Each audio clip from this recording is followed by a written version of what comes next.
Добро вечер, почитувани. Добре дојдовте во најновото издание на 10 минути на телевизија 21, можеби малку невообичаено, на невообичаено место, во невообичаено време би рекла. Заедно со мене ја имам како гостин потпредседателот на СДСМ Радмила Шекеринска и тоа токму пред просториите на специјалното јавно обвинителство. Втор ден собир, втор ден протести. Добро вечер, добре дојдовте во 10 минути на телевизија 21.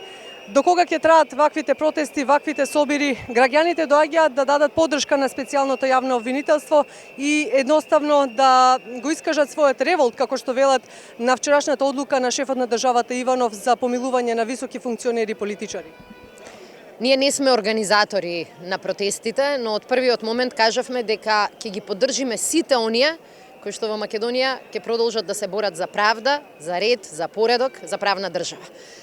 Мислам дека станува јасно на сите кои што се приклучија на протестиве дека избликот на незадоволство, на гнев, на разочарување е навистина голем кај граѓаните. Нема ни едно оправдување, нема ни еден аргумент председател на една држава, без разлика како е стигнат, на какви криминални избори, да одеднаш се појави пред јавноста и да каже за политичарите правото не важи. За нив не важи ни уставот, ни законите.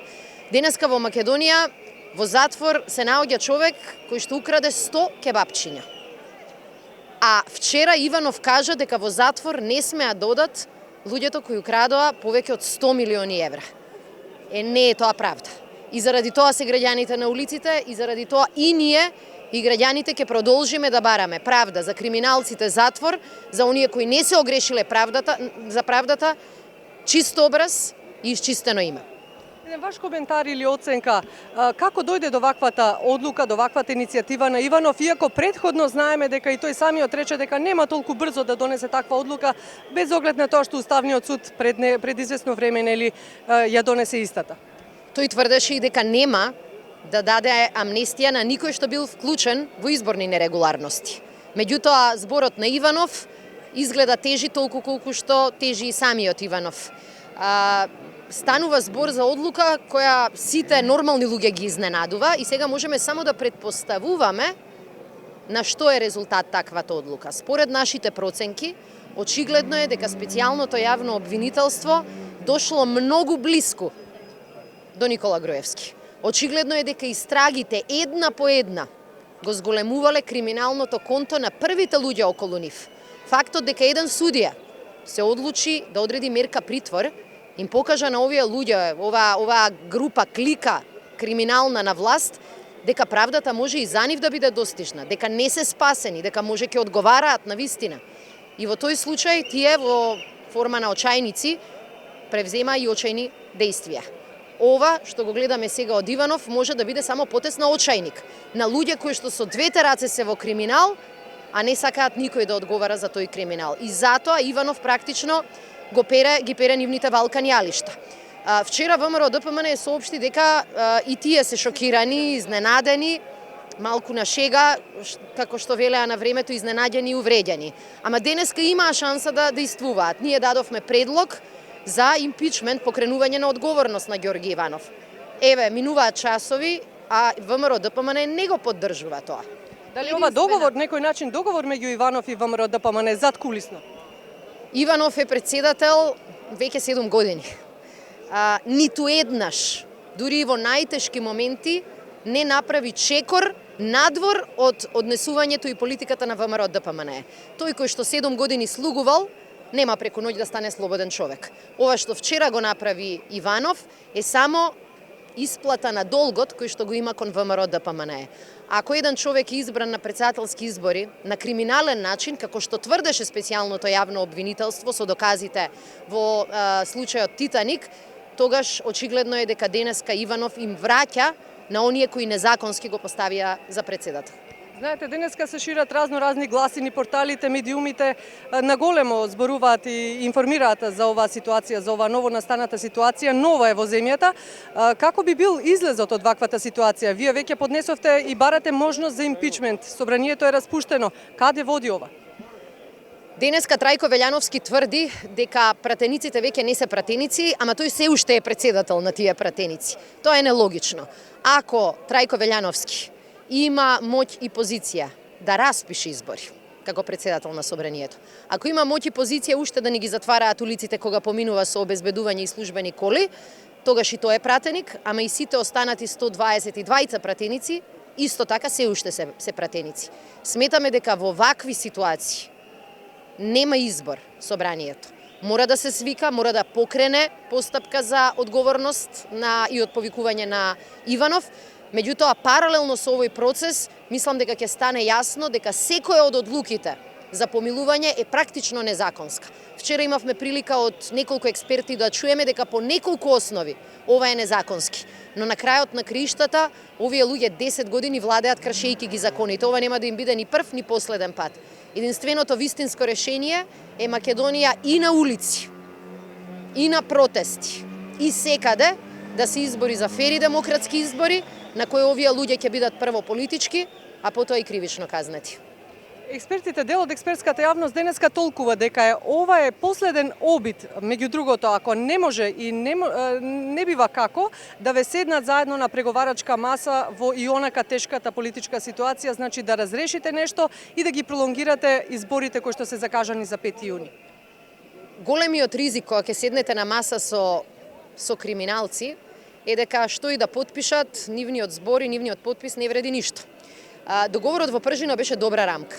Изборите се клучен дел можеби од решението на оваа криза. Меѓутоа видовме дека ВМРО ДПМН е тешко потпишуваше, ама и кога потпиша, многу тешко исполнуваше, а лесно лажеше. Ни треба дефинитивно рамка која ќе обезбеди сега работите да ги бидат поинакви. Значи да не се обидуваме со истите инструменти да ги решиме проблемите кои еднаш веќе не беа решени. Луѓето од другата страна, овие кои што организираа аболиција, кои организираат контрапротести, кои организираат насилие, тие немаат избор. И треба да сватиме дека тие поради тоа што се очајници, тие не се борат за власт само, тие се борат за слобода. И заради тоа ќе ги користат и злоупотребуваат сите инструменти. Единствен начин да им се запре ваквиот процес, да престане ова правно пропаѓање на Македонија како држава, и граѓаните да излезат и да кажат дека со ова не се согласуваме. И уште нешто, ќе се навратам на една шпекулација која што ја слушнав денес во јавноста, дали е ова обид Иванов да му отвори место на Груевски по теркот на она руско сценарио Путин-Медведев, па Груевски да дојде на негово место и така некако да ги изгладат односите? Ако почнеме да влеземе во ВМРО-вските комбинаторики нати го, дај ми го, мислам дека ќе ги заборавиме крупните прашања. Крупните прашања се дали оваа држава може да опстои како нормална држава во која без страв ќе одиме по улица, ако во моментов се шетаат луѓе кои имаат дозвола да убиваат. Изјавата вчера на Иванов вели вака: сите политичари јас можеби ќе ги амнестирам. Значи ли тоа дека ако некој политичар излезе на улица, убие човек, влезе во банка, оплјачка банка, дека утре Иванов ќе му дава или некој друг ќе му дава амнестија? Мора да ставиме точка. Луѓето кои што се избрани да си ги почитуваат прво тие законите, а тие кои што ги погазиле законите, за тоа треба да одговараат. Целата операција ја правиле заедно и за да стават знак на еднаквост. Па велат едни амнестиравме, други амнестиравме. Не, никој од страна на опозицијата ниту прифаќа, ниту бара, ниту ќе се согласи за амнестија, затоа што сето тоа беа политички монтирани и креирани случаи. Сакаме на суд да се покаже на кој начин Груевски го окупираше судството и институциите. На суд кој што ќе суди по устав и по закон, Груевски веќе нема да биде политичар, ќе биде осудено лице. Само уште за крај, вие сте овде на протести, пред вашето седиште најавени се контрапротести. Се чувствувате безбедни? Како што гледате, јас не се шетам со 50 бодигарди, ниту на сметка на државата, ниту на било која сметка. Ние сме луѓе кои што имаме и образ, и лице, и храброст да се појавиме и пред нашето седиште. Пола од тие луѓе се жалат заради тоа што биле приморани да доаѓаат. Денеска добивавме едно чудо пораки од луѓе на кои што им било кажано дека ако не се појават, ќе има последици по нивното работно место. Меѓутоа, јас сакам да испратам порака и на нив. Сакам да испратам порака и на оние кои што велат дека не сакаат да се дел од политичките битки. Ова не е политичка битка. Денеска се одлучува дали утре секој од нас како граѓанин стварно слободно ќе оди по улица. Дали секој од нас како граѓанин ќе има право да се чувствува дека законот и него или не ја штити. И се додека се бориме за таква држава, се додека се бориме за овие вредности, јас не се плашам. И се додека сме такви, мислам дека сите овие луѓе не се опасност, туку сите овие луѓе околу нас ни се заштита. Благодарам уште еднаш. Беше ова потпредседателот на СДСМ Радмила Шекеринска, 10 минути на телевизија 21. Продолжуваме да ги следиме настаните кои што се на терен.